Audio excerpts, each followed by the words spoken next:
This is the Last Minute Blues Podcast with Donnie Fandango, Jeff Burton, Alex Ferrario, and former Blues defenseman Jamie Rivers. Wow, look at what we got going here, everybody. Listen, the demand was so great to see our faces that they decided that we were going to be the first ones to give the video room a go. So here we are, everybody. The best part about this, Alex, is people finally get to see Donnie's rants. Like, you hear him, now you're going to be able to see You get to see the eyes bulge out, it turn red, and what I mean, it turn red, the head turn red, and he just go full-blown rage. The thing about it is, though, sorry to interrupt you there, Jeremy, but I don't know that there is anything that we are going to go through today that is going to get me revved up, which is what the people want. I mean, come on, man. I really... Something's there. I mean, I guess if we talk about the Blues in the NHL long enough, most likely, absolutely so. You're probably correct. Or, you know what, this is off-season, it's just therapy session. So I'd say, what? if you got something, see, there's always something up there. Because I messed up. I was going to start the show this way. Here's how I was going to introduce you guys. Redo! Hold on. I was going to introduce everybody as Alex Minivan Ferrario. And Jeremy, I'm sorry I never read your articles, Rutherford. That's how we were going to get it going. But also, too, on the minivan thing, all right, which you can get Alex. I was going to get there. Yeah, you were. Okay, but I say that now. You got a sweet minivan, dude. That is a very, very nice ride. As far as minivans go, you did well. Go ahead, JR. Let me feel it. What is a sweet minivan? What I'm driving. I think, man, I think it looks cool. I think for a minivan, it is, man, that thing is sleek. It sits a little lower. I don't know, man. I don't hate the minivan idea at all. My family just got two.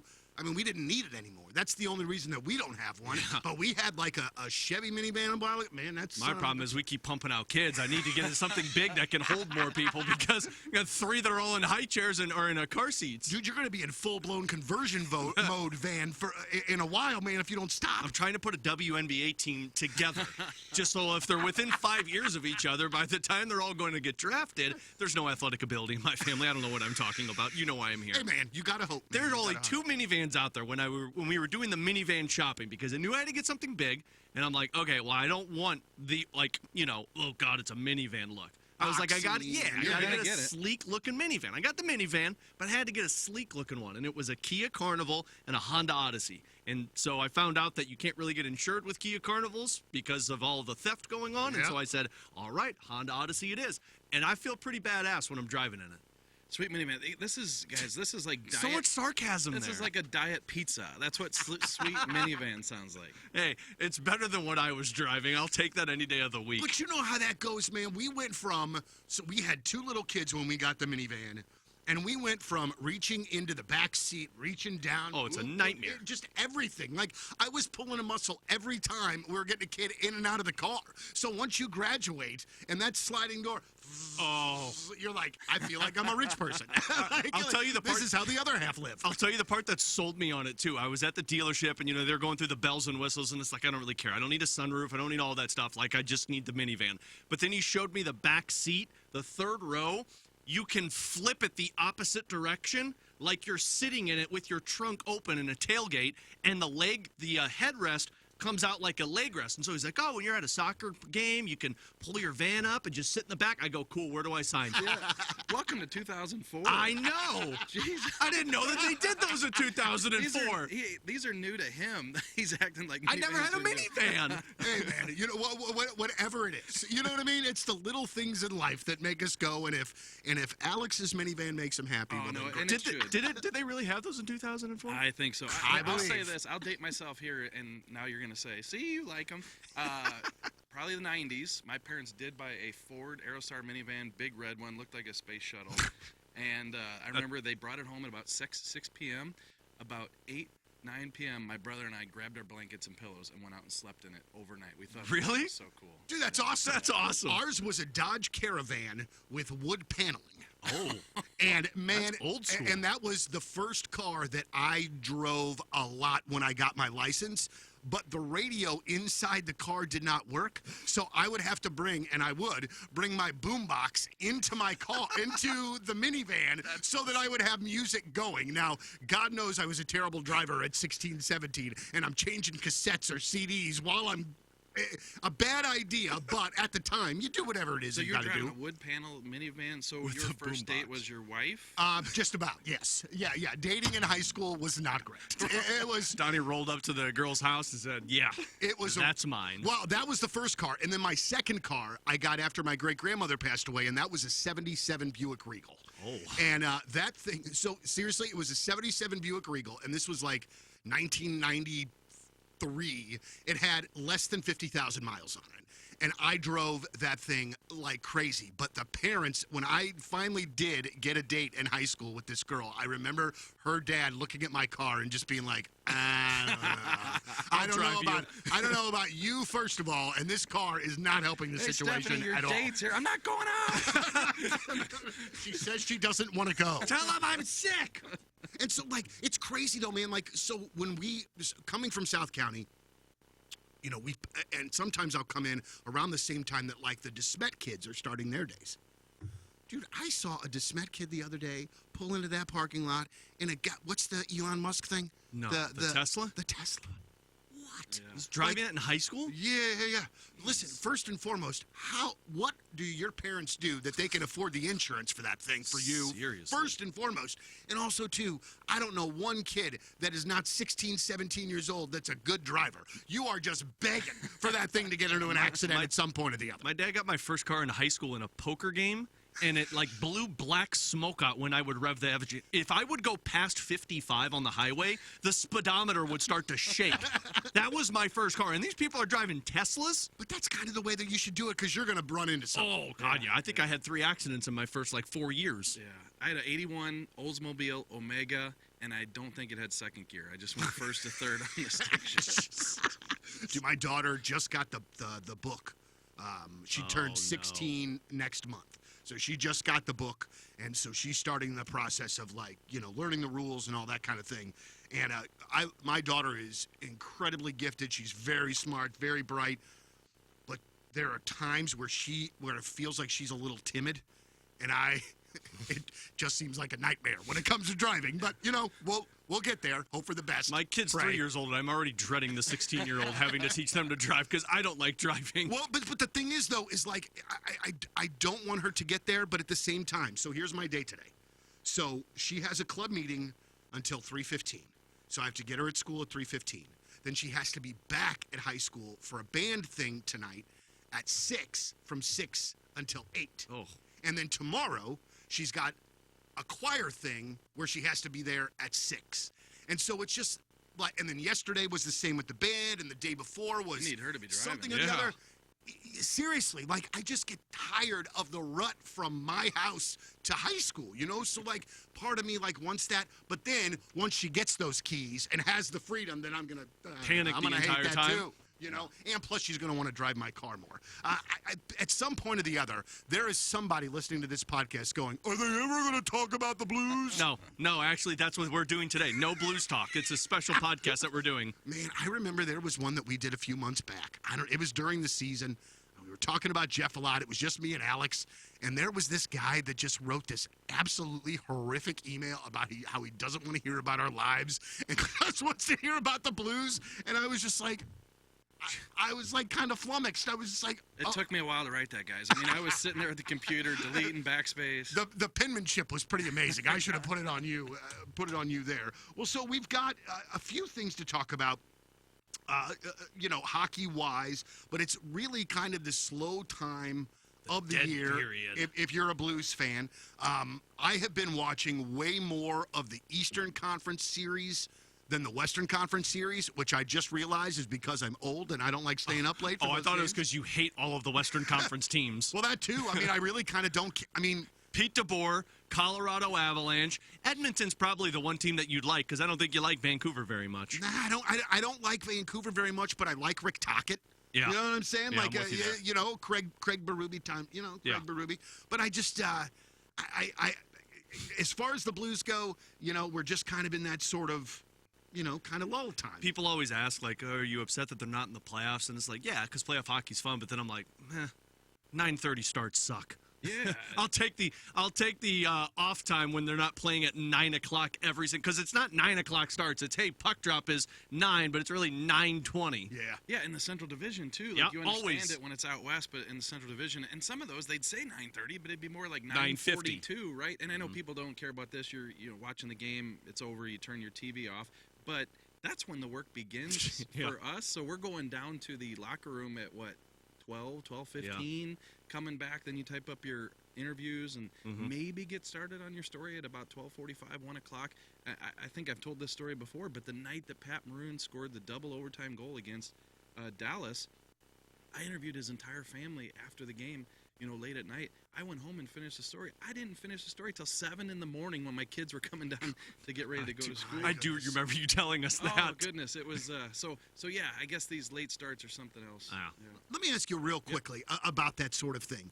And I know there's no part of that sounds like a good time, like at all. But dude, like as a journalist and as you do your gig, I bet you that you put so much into that story that once it was out there and you read it, you were like, okay, well, it was worth it. It was worth it. Yeah, you feel good about it for this reason because, as a journalist, a newspaper writer for so many years, and nothing against this type of coverage, but for years you write Pat Maroon scored with 2 minutes left to go. The Blues won. They're going on to the third round, so on and so forth, and that's the style that you write. But in this situation, I don't have a deadline. It just needs to be out. It's supposed to be out before people wake up the next morning. Technically, you're almost there. But having a relationship with his dad and with his mom and with his fiance at the time, I'm down there interviewing them, and you find out small detail things like his mom. She had a prayer card in her bra. This is her words, not mine. She said that right before he scored the goal, she reached in and pulled the prayer card out and held it and said, "Come on, let's do this, and then Pat scores." Wow. So then you're like, "Can you show me that prayer card?" Right. And she holds You it up, would you're ask taking, that. Yeah. So you write that story and you include all those little nuggets. So you're right. The story gets out and you're like, okay, you encapsulated everything that happened last night and feel good about it. Even though, bye kids, going off to school. Yeah. That's right there. Daddy's got bags under his eyes like Bugs Bunny, just sitting there, just. Yeah. So one of the things that I did have a chance to peruse yesterday, which I know is going to surprise the heck out of you there, Pierre JR. LeBrun's article in The Athletic. No, but that is the Blues fan survey that was published in The Athletic yesterday. And as I'm reading through this thing, I have to tell you, I got to tell you, and Alex is probably going to blow me up on this one, but I felt pretty good about our Blues fans. I feel like we came to this survey with a serious attitude about how we're going to take it. We're going to answer these.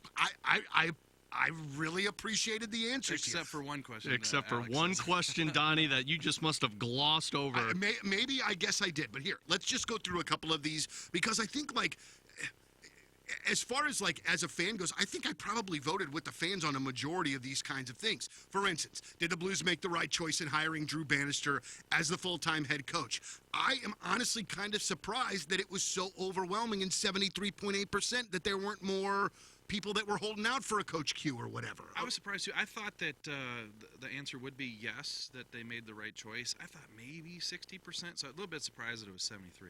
I wasn't surprised that it was yes, because I think when you looked at all of the options that were in front of you, you can't expect Joel Quenneville because there was no Joel Quenneville. You can't expect Jim Montgomery because there was no Jim Montgomery. I wasn't surprised by Drew Bannister because out of that, or, Todd McClellan or these other guys, that names were available that they would have asked to coach the Blues, Drew Bannister obviously was the best decision from all of those. All right, so 1 for 1, Blues fans. all right, do you fully understand Doug Armstrong's vision for the retool? This one was very close. It was no, 52.9%.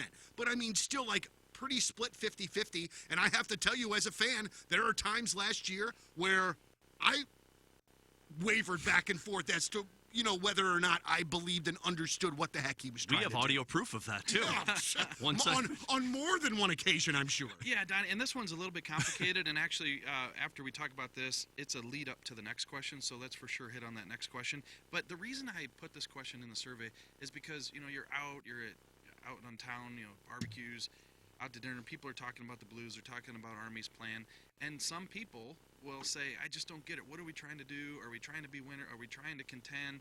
You know, if they are trying to contend, then why are they bringing in players like this? And so I felt like there was enough there to ask the question, hey, do you fully understand that? And 52% say no. If you go to the next question, the way I worded it was, if you don't understand Armstrong's vision, what are you unclear about? And the things that I hear most often are the things that I put as the options here is I want them to be competitive, but I question the roster additions. So that's like Verana, Kapanen, Hayes, those types of guys. Obviously, you know, perfect world, they all would have worked out. They didn't, and so people are questioning the roster a little bit. Also, the timetable for being contenders is too vague. A lot of people tell me that. Is it 2 years? Is it 4 years? Is it 5 years? And then I wonder why they're trying to stay competitive while focusing on the future. And the reason for that option is because you look at what happened this year. You try to be competitive, you miss the playoffs, so now instead of a top 10 pick, you get the 16th pick, and yet you're still focusing on the future. So where are you at? You're in the middle. You're in that muddy middle that everybody talks about. So just running down those percentages, 31% of the people question the roster additions, 16% the timetable for being contenders, again, too vague, and then 13% why they're trying to be competitive and focus on the future. See, I get this, man, but, like, I also understand why they took the Flyers that they did on Kapanen, on Hayes, on... Because you had nobody else to put there. You know, I mean, Verana especially. I mean, it was like a low-risk, high-reward sort of situation, you know? The Kevin Hayes thing is still something that I kind of wonder about, but, like, even if I don't love it, at least I understand it.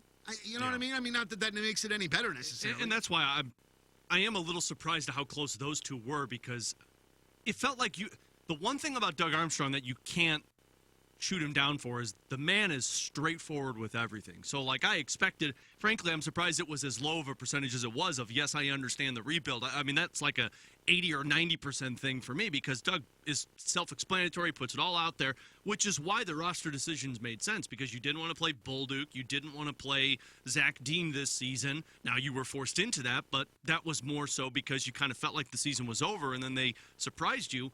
But all of those signings were just no low risk, high reward. If you get something out of it, great. If not, you just move on like they're going to be doing this offseason. Would you continue? Yeah, why don't you keep scrolling on that one, Donnie? Welcome to my problem for Blues fans. This is great. And I do understand where you're coming from here, Alex. Would you continue to buy tickets if the Blues went into a full rebuild and were guaranteed to miss the playoffs for 5 more seasons? There was a yes answer of 58.1%. I call baloney on this one. Because we just to paint the picture a little bit more, we are talking about 5 years of what the San Jose Sharks just did last year. We are talking about trading Jordan Binnington, Colton Parayko, Buchnevich, probably Robert Thomas in this scenario, because those guys aren't going to be around by the time that the Snuggerud and the Dvorskys and those players that are ready to compete with you. Like, we're talking about trading everything. And I don't know if Blues fans remember. Maybe this is just the young generation that voted on this one. Yeah, the come grow with us. My dad purchased season tickets in 06, 07, so the first year where Eric Johnson was drafted. Came from money. Yeah, let me tell you, came from money. The reason we got it was because we were like, oh my God, season tickets are this low? We went to these games, and there was nobody there. Yeah. There was nobody there. I was there. JR was there. He was way up top. Hey, up here. So I started shadowing JR, and I'm like, oh, this is what you come to every day. But there was nobody coming to those games. So to sit there and say, like, oh, yeah, full-blown rebuild, I'll buy tickets. You might buy tickets the first year because it's like, okay, cool, you've invested. Year 3 of you having 20 wins on the season, yeah, you are – watch some San Jose Sharks games from this past season. Well, and also, too, people then will use every excuse about downtown as to why they're not going. I mean, there will be it's the middle of winter. It will be a billion baked-in reasons. But there will be they're going to use every single reason that they can. But a 5-year rebuild, and you're still going to be buying tickets in year 3. Stop. And 5 is on like the, hey, we did this well side of things. Right. One bad year where you're like, oh, we're drafting top 3, and you draft a bust. Cool. Reset the clock. Well, and I think, and I don't remember which one of you guys mentioned it in the last couple of podcasts when we talked about the rebuild. It was a great idea, me, bad idea, JR. Well, somebody brought up Buffalo. Oh, yeah. And I mean, like that. That's I mean a that. 40-year rebuild. I mean, that thing is just seemingly never going to end. So you could get yourself in one of those endless loops where you're just searching for it. Remember when New Jersey was like, hey, look, they're out of the rebuild. Nope, they're drafting top 10 again this year. Yeah. Edmonton, look how long it took them to get to this point. Well, guys, I do have video of somebody voting yes, they would continue to buy tickets in the survey here. Here's video of them voting in the survey. Yeah, I'll continue to buy tickets here. And see, we can do this because of YouTube.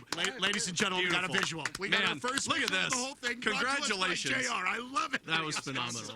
I didn't know what you were going to do with that when you put it up to your face. I'm like, what is going on right now? What is your confidence level in Armstrong during the Blues retool? You gave the ranker of 1 to 5, obviously 1 worse, 5 being the top there. And the highest rank, I mean, honestly, people seem to really be supporting what Armstrong is doing for the most part, I would say. 45.5% gave him a 4, 32.1% gave him a 3, and 10.5% gave him a 5. So, I mean, that's believing in the leadership, right? Yeah, Donnie, and as I pointed out, too, I did a midseason survey in January, and the approval number for Armstrong was much lower than that. Now, granted, that was coming off the Craig Berube firing. You know, the survey would have been about a month after they fired Craig Berube. But the numbers are actually up. So option 4 is at 45%, and then 3 at 32%. In the midseason survey back in January, that number was 37%, so it was about 8% lower. So Doug Armstrong, I think, people have trust in him built up over the years. Also, I think that the way the team finished under Drew Bannister probably gives a little bit more excitement about the direction that things are going. And then finally, the last thing I think is that people just have an acceptance of, okay, this is where we're at. He's our guy. Let's have some faith in him that he'll be able to pull out one of those rabbits that he's done in the past. And see, that's what I was going to ask because, I agree, like, when you look at Armstrong's track record, and I know people will point to the Torrey Krug signing or the Justin Falk trade, but look, at the time of the Justin Falk trade, that was an incredible move, and it just didn't work out in the sense of keeping Alex Pietrangelo. But I get the track record. Like, the Yori Laterra trade is still one that he's going to just live in infamy with. Ryan O'Reilly pulling that one off, and even getting Pavel Buchnevich. But at what point do you feel like Blues fans will be like, oh, no, he's lost it? Right. Because, like, this offseason feels like the offseason that you would try and pull the rabbit out of your hat. I mean, he nearly got Travis Sanheim last year for Torrey Krug and whatever else was going to go in that deal. But it feels like Blues fans are living off of that, always going to pull off another big-time trade. And if Doug sticks to a plan that he has put in place of, like, yeah, we're not making big moves.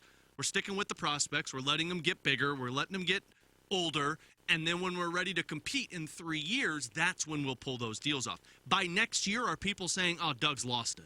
Yeah, 100%. You're absolutely right. They are different scenarios in terms of pulling off that big trade to kind of put you in a better position on the ice. But I think when I say pull a rabbit out of the hat, I should have been clearer to say that whether it be moving a defenseman or whether it be making a trade that allows you to move forward with some of these younger players because they're not blocked by certain players. So I think the biggest thing for Doug now, like the rabbit that he could pull, is to shed salary, the roster in a way that they can move forward and not be tugged down a Yeah, little bit. that makes sense. So this is going to so this could there be a move made by Armstrong where maybe the Blues don't get a top 4 D-man back or something like that, but they specifically trade one of those guys just to shed salary? Yeah, and I think that could be the biggest thing that happens this offseason. Like, I know a lot of people are saying, okay, who can Doug go out there and get? And listen, he may go get somebody and you say, wow, that was a good move. But to me, what this offseason is potentially moving some of these players, and maybe you don't replace them right away. Maybe a younger guy slides into their spot, and that's not going into a rebuild. They still want to be competitive. Maybe you go to free agency and you can find a guy relatively cheap, comes in on a 2-year deal that can kind of plug the gap for a little bit. But to me, if I'm a Blues fan, when the puck drops in October, I would be thrilled if they've been able to move on from some of these long-term contracts and set themselves up better for the future. More so that than even if they go out and get somebody. Like, hey, great, if you get somebody, great, but we need to take a step forward, and it's one step at a time. And sorry, Donnie, the thing about that, too, is, and I think Mark Lazarus had the piece, if I'm not mistaken, but I know Michael Russo wrote something about it as well in The Athletic, they were talking about Gustav Forsling right now with the Florida Panthers. Right. And they were talking about, like, hey, this dude is playing the most ice time of any defenseman in the playoffs. He's put up points. He got his contract extension with Florida. He's a number one defenseman.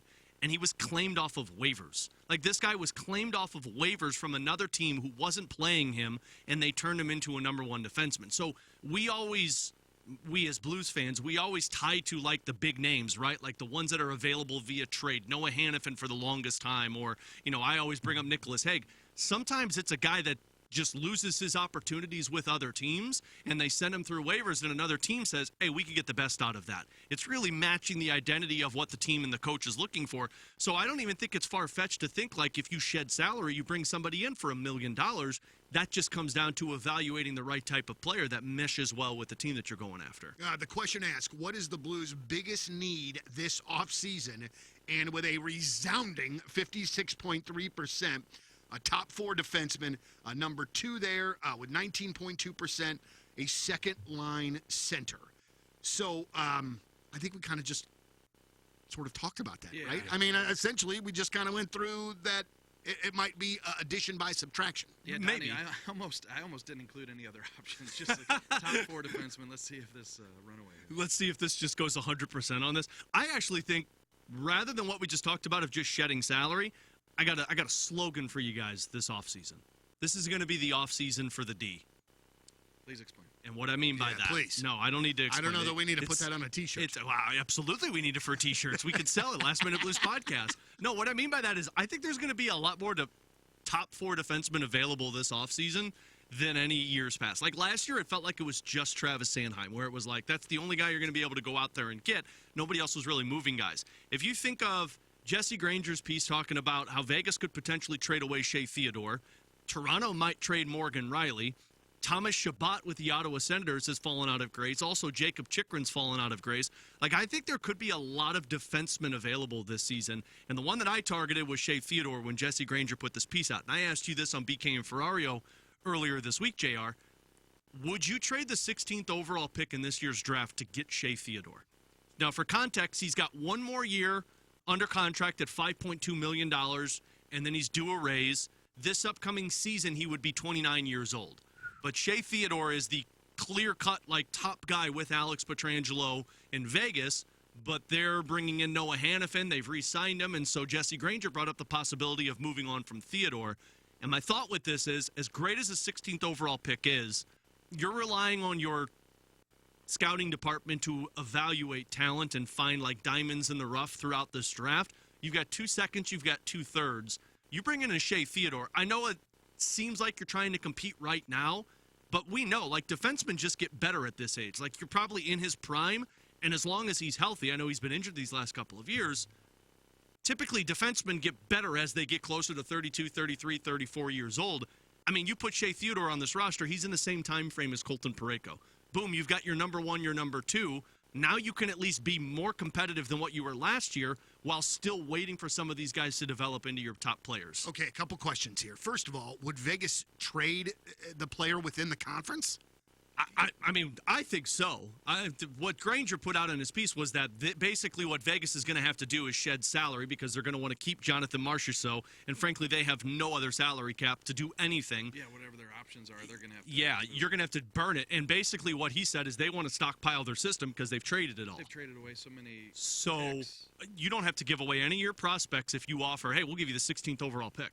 Now, you're hoping that you keep Shea Theodore beyond that season. That's going to be the caveat with it. Yeah, and Donnie, when Alex asked me that question on BK, Ferrario, and Rutherford, the answer that I gave him. BK, Ferrario, and Rutherford. It's true. It's what we call it on Tuesdays. It's Tuesdays. BK, Ferrario, and Rutherford. The response that I gave him is the only thing I'd be careful there, and Theodore, great. Bring him in, that'd be great.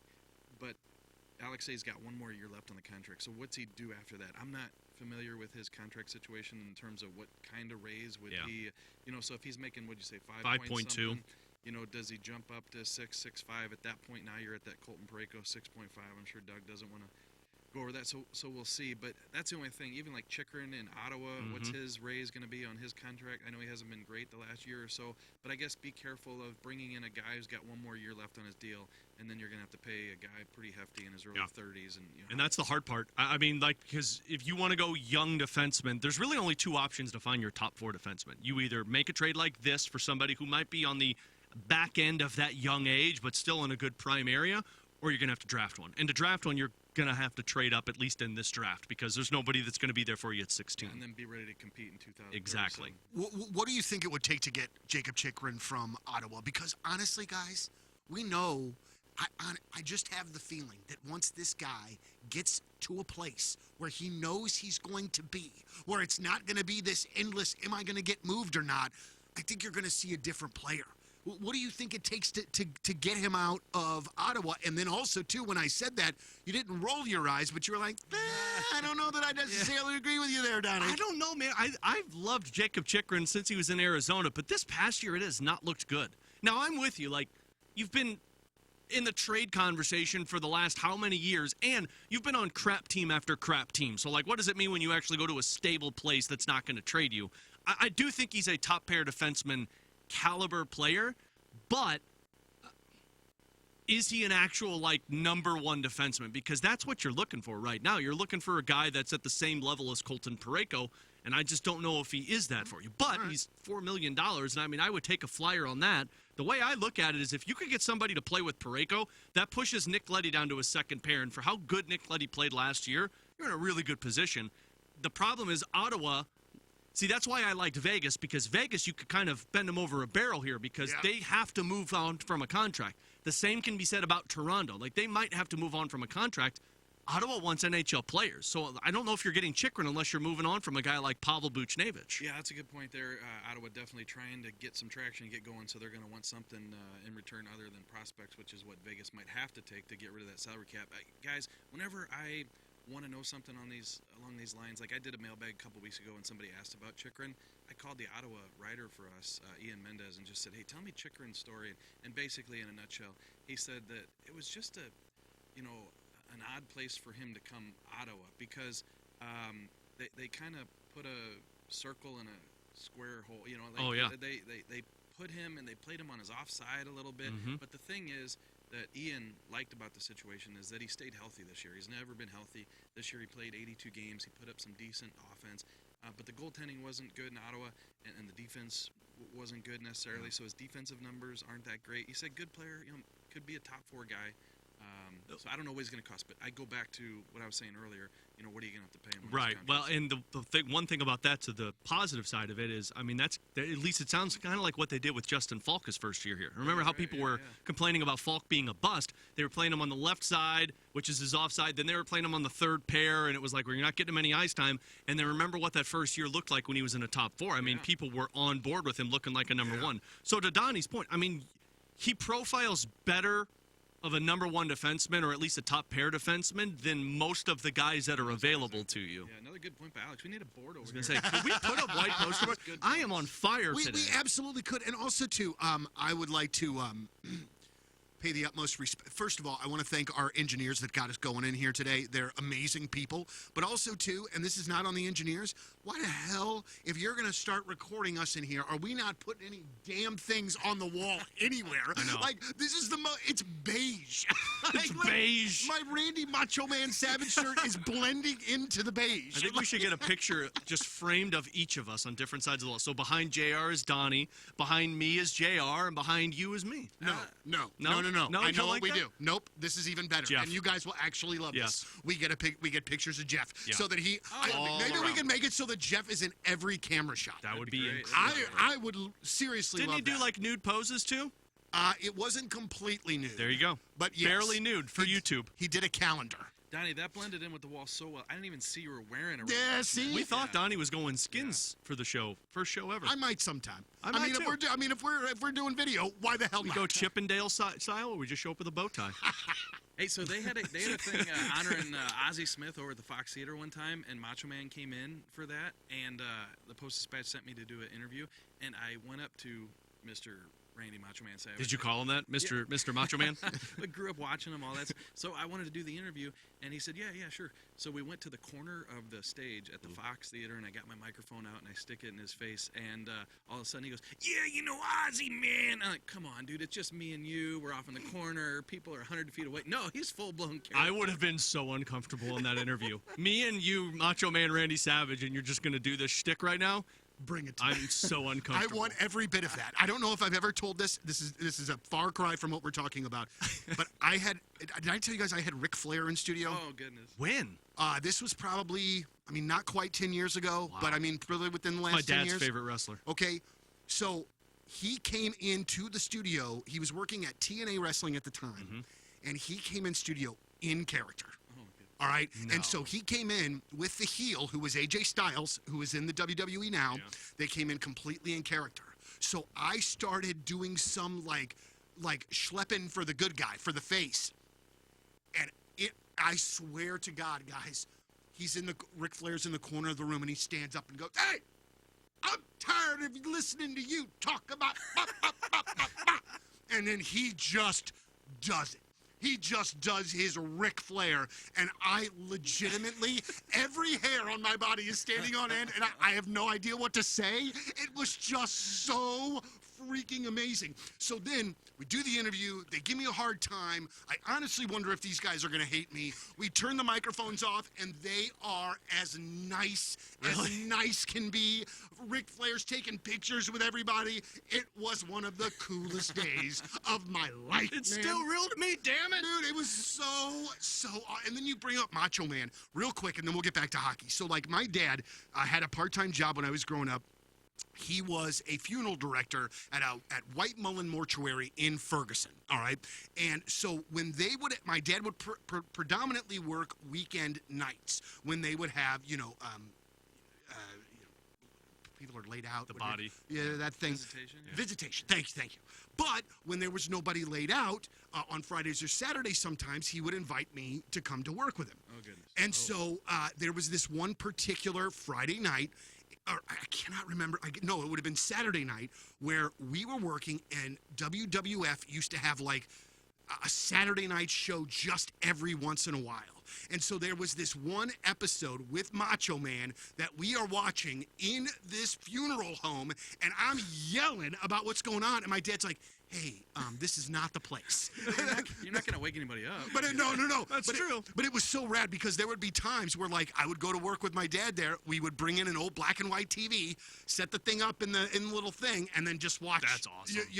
Those things. God, I miss those wrestlers. That's awesome. So I was much. hoping JR said in his story when he asked Randy Savage to do the interview, he's like, "Oh, yeah, let's go over here." That's very, very good. And a Cardinal prospect on top of it. All right, this goes back to what we were talking about here, and I feel like these numbers have changed since the middle of the season as well. Should the Blues re-sign Pavel Buchnevich when he's eligible for a contract extension July 1st, or trade him to help bolster the roster? Now, before we answer, he's probably listening, so let's tell him on the front end, yes, we love you, show. Booch. We love you, Booch. If that's a real thing, Booch, I really do love you, and it really sucks for me to say what I believe. Well, you're right. The numbers did change, Donnie. That in January, it was 62% re-sign Pavel Buchnevich, 37% trade him, and now it is 50.4% re-sign, 49.6%, do the math, trade him. So that's that number has swung about 13% in favor of trading him. He's sitting in the car right now going, "Screw you, Donnie." Guys, if he is going to want a long deal, if he is going to want anything more than I say a couple years, I just don't know how this makes. I love him, but I don't know how it makes any sense. For me, I don't know if I would go past 5 years, and I know you had that on the survey as well. You would even go 5 years? I think 5 would be my number. I would go with it because by the time you're on the back end of that deal, you're in a competitive window. Like his final 2 years would be imagining the 3-year retool that Doug's talked about. So you get 2 years of competitiveness with Booch, but at that 5-year window, you still have 3 more years of Robert Thomas when that's up, 3 more years of Jordan Kyrou if he's still here, and you're, in the starting of the second contract of a lot of these prospect players. Like, I think he'd be a good player if you're trying to compete while retooling right now, but I would not go past 5 years. And the problem with that is it's not just the 5 years, it's the $8+ million that you're going to have to do, because it's not going to really give you flexibility to do much else. But I also like to flip-flop myself here. What else are you really going to do? Because you're waiting on Snuggerud, Dvorsky, Bolduc, Neighbors. Like, those are the forwards. You're really not waiting on any defensemen. You're waiting on contracts to expire so that you can do other moves. So he's good for your team now. I think he's good for your team long term, but beyond that 5 years, I would be very skeptical. Yeah, and that's the tough part, and we got to look at this from both sides. We'll get to Pav's side here in a second, but the Blues are going to be paying Robert Thomas and Jordan Kyrou, as long as these guys stay on the roster, $8 million for the next couple of years while they're retooling. So, in the NHL, you're going to pay guys while you're in transition, but with Buchnevich, you're electing to sign him if you do, and now you're going to pay another $8 million to a guy who's going to be around for the first 2 years of this retool, and then like Alex said, you might get some competitiveness from the team in the last 3 years of that deal. Do you make that kind of deal? I don't know, but I look at it from Pav's side. If you're him, I'm not signing a 5-year deal, and I know I've brought this up before, but you're going to be 30 years old when this new contract kicks in. 35 is when things start to go the other direction. And then you're going to be looking for a contract? Why would you do that to yourself? You would sign an 8-year deal now, even if it's not in St. Louis. Take it till you're 37, 38. Somebody's going to give it to you, and you're going to get $8 million on that deal, guaranteed money. Now you're not looking for a contract at 35. If you still want to play, you're looking for one at 38. And you're looking for a contract at 35 while playing 3, maybe 4 years of not great hockey on a team. How do you reset your market for yourself as a 35-year-old who wants to get paid on a team that might be competitive your final year? Like, that's not an ideal place to be. So that's the hard conversations that Doug talked about at the end of the press conference. Like, I think the hard conversations are like, yeah, this might be another year or two before we're really competitive, but it's also, I just don't see Doug going beyond 5 years for Pavel Buchnevich, which I don't know if that's I don't know if that's even a point to start the conversation if you're Pavel Buchnevich and his rep route. All right, let's get through a couple more of these. And I hate to even be this guy, but I got 74 million things to do today. So I'm gonna have to, let's do it, man. Macho Man, I'm going to have to wrap this up here shortly. But there's a couple more of these that I do want to go to, including this one, which I tell you what, there is nothing in my work world that I get more hate for than my answer to this next question. Nothing. Musically, sports-wise, my face, nothing. Your face? Yeah. Wow. Would you trade Jordan Kyrou? 52% says no. 47% says yes. Split right down the middle. I'm curious where that was a little bit earlier on in the year, because I've changed my opinion on that, too. I guarantee that was higher trade him. Because that was straight off of the Craig Berube firing. I hated his guts there for a solid couple of weeks. People did. Yeah. Well, unfortunately, it wasn't the exact same question back in January. The question, the way it was phrased... Scapegoating it, JR. Unbelievable. The way it was phrased back in January was, what's your confidence level in Jordan Kyrou becoming the type of player the Blues envision him to be and being worth the $65 million contract? And at the time, that confidence level, 3 was the winner at 36%, so right there in the middle. And then 4... got 25% of the vote, 2, 22% of the vote, 1, 10%, and then 5, the highest confidence level, got 5%. So if you boil that down, it's right down the middle, basically, because your 5s are at the end, your 3s in the middle. So to me, it's identical of what we see with this next question in today's survey, is that would you trade him? It's 52-47, like it's right there in the middle. I really do think, Donnie, I'm with you. You get a lot of blowback when you bring up Jordan Kyrou's name. But I think it's a situation where it's always going to be this way. Like, you're going to have half the people who are, hey, he's going to be great. He'd lead your team in scoring. What else do you want type thing? And then the other half that sees that he can be so much more. Well, and here's the thing. And, like, I know I've been very outspoken of, like, I just don't know if he meshes with the timeline and what you're trying to accomplish. But watching this Vancouver Canucks series right now, guys, everybody in Vancouver hates Elias Pettersson right now. Because he's not scoring. People are frustrated, like, well, we can't win if this dude's not going to play like himself. And that guy's getting, $11 million, I think his contract extension was worth. So there are guys like this on every roster. I think this question's so tough because you can't just ask somebody, at least for me, hey, would you trade him? What else goes into this conversation? Because am I trading him for a first-round pick? Then absolutely not. Right. He needs to be on this team. Am I trading him for another guy who has 40-goal potential who maybe plays more to the level of what Blues hockey looks like, then yeah, I would seriously consider it. The one thing that I will say on the positive side for Jordan Kyrou that a lot of us forget is, at least in the smallest time we've seen him, he's a playoff performer. I mean, that 21 playoff was that's 2 rounds, the Colorado. Yeah. What did he have? He had like 7 goals in the 12 games that they played. I mean, what more could you ask for than I know this dude is going to score goals in the playoffs? Now, that was a different time frame. That was when he was like a second-line winger, when you had O'Reilly and Perron and Buchnevich. You had all of those top guys. What does he look like as a top guy? We don't know that, but you got one more year to figure it out because that no-trade clause kicks in after next season, which to me tells me they're not going to move him this offseason if you've got one more year to see what he grows into. We started, I believe, there was this reminds me of like the Patrick Berglund and then into Jay Bouwmeester, and then it was Petro for a little while, that, you know, there always seems to gravitate to be one Blues player that the collective Blues fandom just gets into a tizzy about. And for a while it was Petro. Yep. It was how good is he and ba ba ba ba ba ba ba ba. Well, I think that's where we are with Jordan Kyrou. But guys, what I just keep going back to is the thing that we've talked about. The skill in which that he possesses is not common. And in trading that away, you just better be sure you're getting something back. Because if we're moving on from Booch, which I think there's a decent chance, and you're talking about trading Kyrou, well, then who the heck's going to freaking score goals? Your top 6 is not looking too pretty It's not looking good at all. Yeah, the only thing is, like, if you trade Buchnevich, you know, you're probably, that's like, hey, we're going to get some. Are you getting a top 4 defenseman, or are you getting young assets that can help your team? Yeah, and with Kyrou, you can't move him for prospects or first-round pick or stuff like that. You have to get offense back. Yes. Like, you can't go watch him put up, 40 goals for Calgary, and then you got a couple picks and good prospects. It can't be that type of trade. Yeah. Which I'm not saying you're saying that, but I'm just saying that you have to bring in some talent that has as much upside as him. It's just a different player, almost like a change of scenery type. Yeah. Okay, yes, and that's what I want to ask you guys about. And this is just the first name that comes to my mind. So I'm not even fully. Can I guess it? Yeah. Mitch Marner. No. Okay. Gretzky. Mine was Johnny Hockey. Was Johnny Gaudreau in Columbus. Yeah. As far as, like, is that a dude that just desperately needs a change of scenery? And maybe, and also, too, the cat that went to Calgary from Florida, Jonathan Huberdeau. Like, maybe,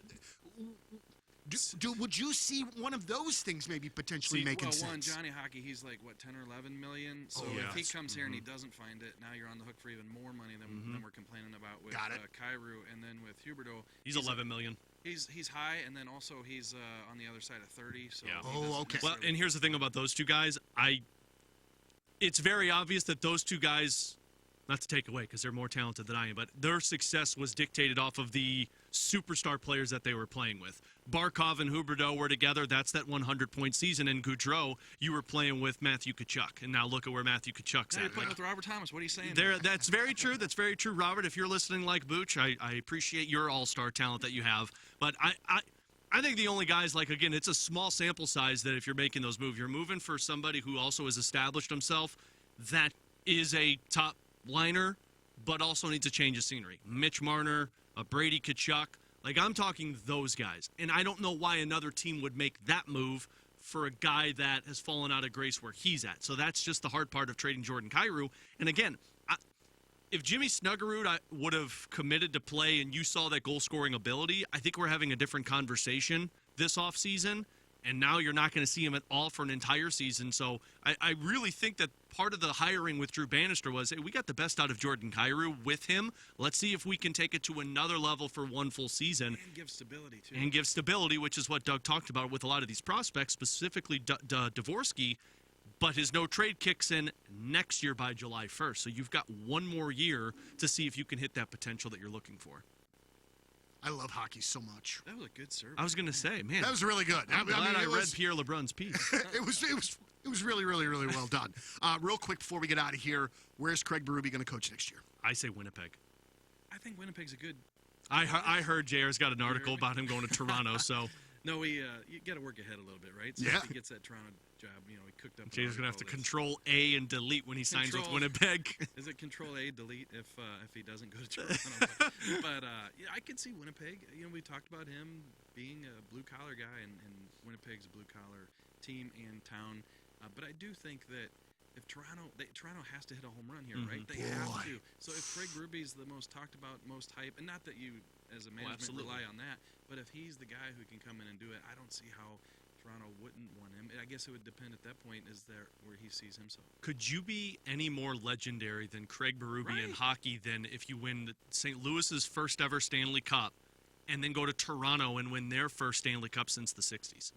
Oh my gosh. Could you name a more legend? I mean, you've got like Scotty Bowman, you've got Joel Quenneville. Like Craig Berube might be one of the most talked about coaches if he pulls that off. Let's do the Craig Berube walk into St. Louis and or Toronto if he were to win it in Toronto. Oh yeah. He's walking like Vince McMahon, just swinging those. He should though, man. He Yeah. absolutely should. I'll take a beer. Yeah, I'll take a beer. I'll take a case. Hey, listen. We as Blues fans, we got a lot of questions. We got a lot of things that we worry about. I am happy that I am not a full-time Toronto Maple Leaf fan. I would not sleep at night. Like that, and how they're going to detract and move that whole thing around is going to be completely fascinating. Yeah, we're to me. talking about possibly trading away a Jordan Kyrou and watching him go on a tear. Imagine trading away a dude who put up 100 points for you, and you're going to trade that away. But aren't they going to have to break up They're going to have to break that up, right? Oh, yeah.